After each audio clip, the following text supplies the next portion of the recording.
Sveiki visiem, mēs esam mediatori, un šodien mēs pirmo reizi esam mediatoru studijā. Pie mums būs interesants viesis Mārtiņš, ar kuru es esmu pazīstams jau diezgan ilgu laiku, un viņš pastāstīs par senu sporta veidu – ķimpuli. Mārtiņš jau vairākus gadus rīko ķimpuļa čempionātu, un viņš pastāstīs par ķimpuli, kuru senāk spēlēja pie mums sarkanās skolas starpbrīžos. Ķimpuļa čempionāts. Mēs balsojam pa deviliem. Ja tu gribi vairāk zināt, dažas mīklas atrisināt, atrast mukas paslēpt skatām, doties līdzi laika radām. Mediatori te rādīs, jaunas lietas reizēm stāstīs, redzēsi, ko neredzēji, dzirdēsi, ko nedzirdēji. Mediatori, mediatori, seko jaunumiem, visiem vecumiem. Mediatori, seko jaunumiem, visiem vecumiem. Ja tu gribi vairāk zināt, dažas mīklas atrisināt, atrast mukas paslēpt skatām, doties līdzi laika ratām. Mediatori te rādīs, jaunas lietas reizēm stāstīs, redzēsi, ko neredzēji, dzirdēsi, ko nedzirdēji. Sveiks, Mārtiņ! Sveiks! Kā tu vispār pirmo reizi iepazini ķimpuli? Un kas tevi tajā piesaistīja? Ķimpuļu spēles pirmo reizi iepazinu, redzot to, kā to spēlē mani radnieki, vecāki. Un jau tajā brīdī saprotu, ka tā spēle kaut kas ļoti interesants, jo tur nevajag daudz, pietiek tikai 2 kociņiem un savstarpēju vienošanās par noteikumiem. Un tas, kas man jau uzreiz piesaistīja, ka to spēli var spēlēt dažādas paudzes kopā. Un tāpēc man tā šķiet interesanti, jo tas varētu būt lielisks veids, kā tiešām savstarpēji vairākām paudzēm kopā spēlēt. Kas ir ķimpulis kā sporta veids? Kā tu to raksturot cilvēkam, kurš pirmo reizi par to dzird? Ķimpulis kā sporta veids tā noteikti ir pagalma spēle. Pagalma spēle, kuras pamatā ir 2 komandu savstarpējā sacensība, un spēles mērķis ir gūt pēc iespējas vairāk punktus. Punktus var gūt 2 dažādos veidos, gan kociņu sitot, gan kociņu ķerot. Vai ķimpuļa noteikumi vienoti visur vai dažādās vietās atšķiras? Nē, noteikti tie nav vienoti visur. Tā teikt, katram pagalmam, katram rajonam, kur to spēlē, ir mazliet noteikumi atšķirās. Ir lietas, kas ir pamatvietas, kas ir vienāds, bet ir viens, kas atšķirās. Piemēram, atšķirās, kociņu garumi, atšķirās pats bedrītes veids, un, protams, arī kādi atsevišķi noteikumi. Vai ķimpuļa čempionātā ir dažādi disciplīnu veidi, piemēram, sacensības tiem, kuriem nav tādas komandas? Jā, tad veidojot to ķimpuļu čempionātu, jeb ķimpuļu kausu, kā būtu pareizāk teikt, ir padomāts par to, lai varētu iesaistīties arī cilvēki, tā kā no malas, kas ir atnākuši vienkārši paskatīties vai pavadīt laiku. Parasti kausa izcīņas pusē norisinās 2 konkursi. Viens ir ķimpuļa kociņu sīšanas konkurss, un otrs ir kociņu mešanas konkurss. Sīšanas konkursā uzvar cilvēks, kurš 3 sitienu rezultātā spēja gūt visvairāk punktus, un mešanas konkursā uzvar cilvēks, kurš visprecīzāk, no 10 kociņiem, kurš vislielāko kociņu daudzumu var radīt spēles bedrītē iekšā. Kādas prasmes ir vissvarīgākais labam ķimpuļa spēlētājiem? Vai tas ir vairāk spēka vai tehnikas sports?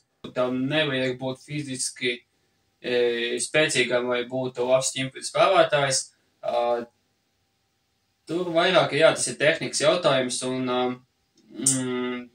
tā ir tāda iekšējā sevis kontrolēšana, jo pati ķimpuļa spēles ideja ļoti vienkārši, bet viss, teiksim tā, ir vairāk psiholoģiski galvā iekšā. Nu, protams, vajag būt arī nedaudz atletiskam, it īpaši, ja tu esi ķerāja komandā, jo komanda, kas ķer, viņiem, nu, kociņš ir jānoķer.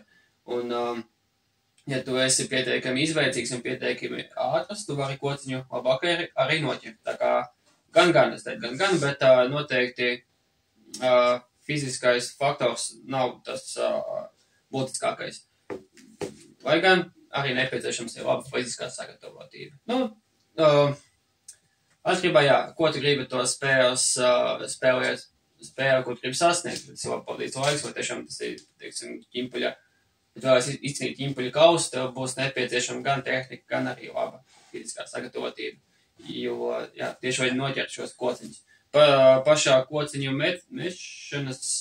sišanas situācijā nav tik vajadzīga tā fiziskā sagatavotība, tur vajag būs tehnika. Jā, nu es saprotu, jo, nu, tas ir reāli noderīgi ķimpuļu spēlētājiem, tiem, kuriem ir jaunas komandas, lai viņi zinātu, uz ko tā vairāk koncentrēties. Nu jā, nu es teiktu arī, ja ir kāds potenciāli gribošs spēlētājs, kurš gribētu tā kā piedalīties šajā ķimpuļu spēlē, noteikti nevajag baidīties no tā, ka tu neesi pietiekami fiziski vai sagatavots, vai tā nav kaut kā to atstrādāt tehnika. To visu spēles vai kā iemācās un tā.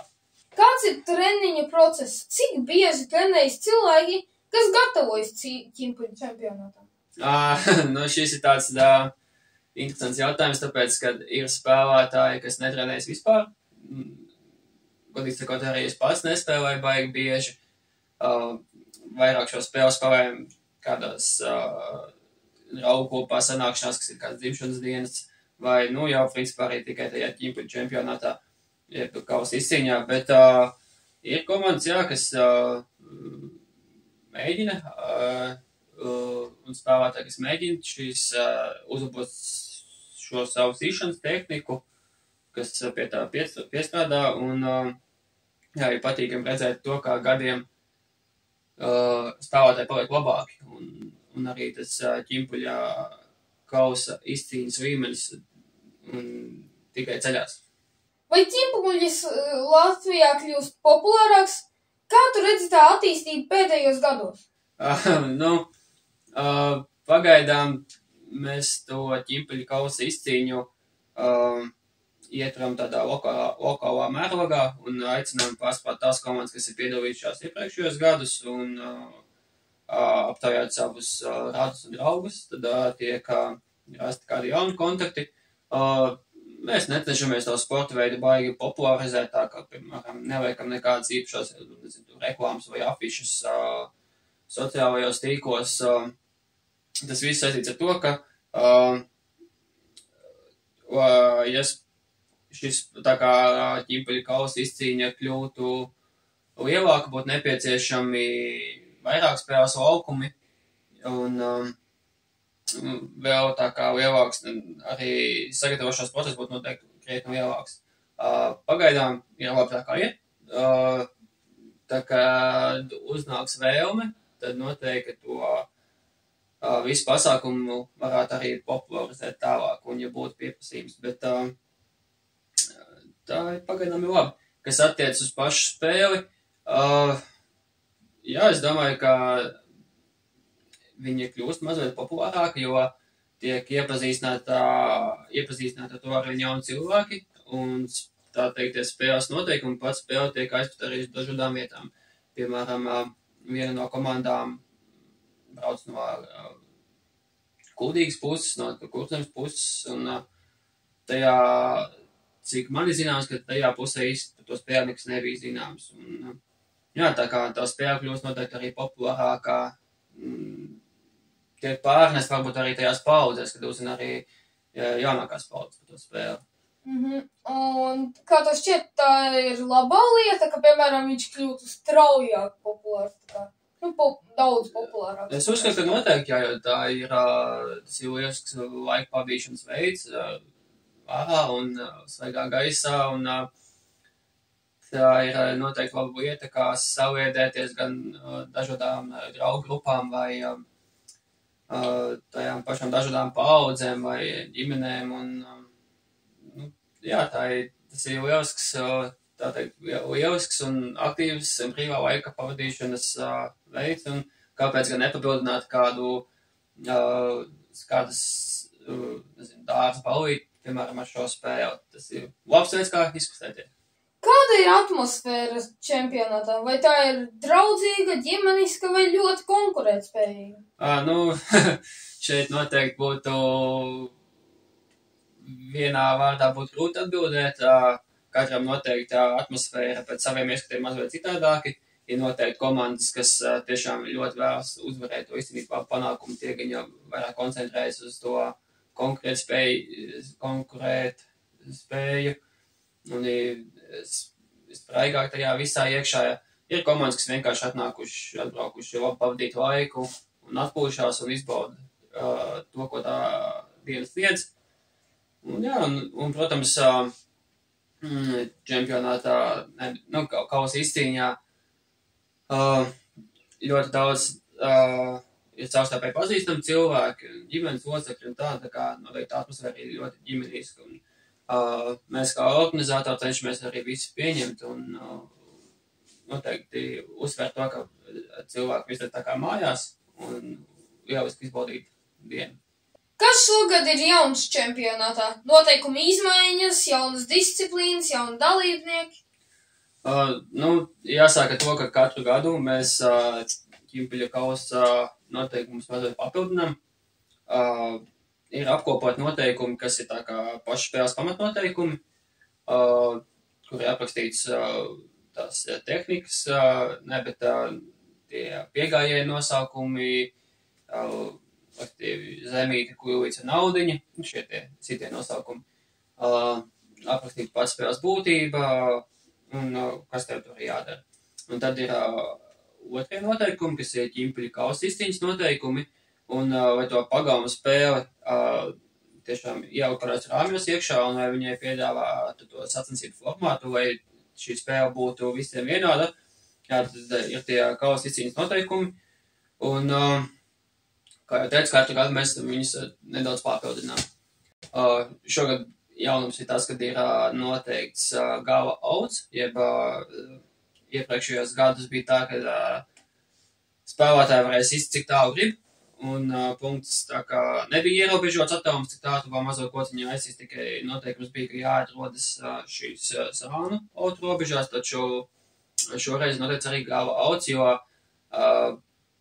varbūt dažiem spēlētājiem tas nepatiks, jo viņi bija tiešām labi uztrenējuši šo stāvos sitienus, taču pēc cik tas mēs esam tā kā 3 cilvēku komandā, lai spētu abas komandas, tā kā es spētu spēlētāji noķert fiziski to kociņu, bija nepieciešams ierobežot šo laukumu.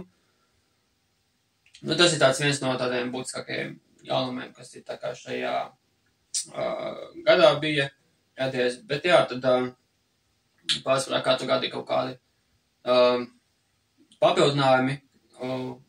Pārsvarā tos papildinājumus mēs ieviešam dēļ savstarpējām domstarpībām, kas ir radušās vai tādām situācijām, kas nav bijušas pārāk labas. Un, bet, kā jau teicu, katru gadu kļūstam labāk.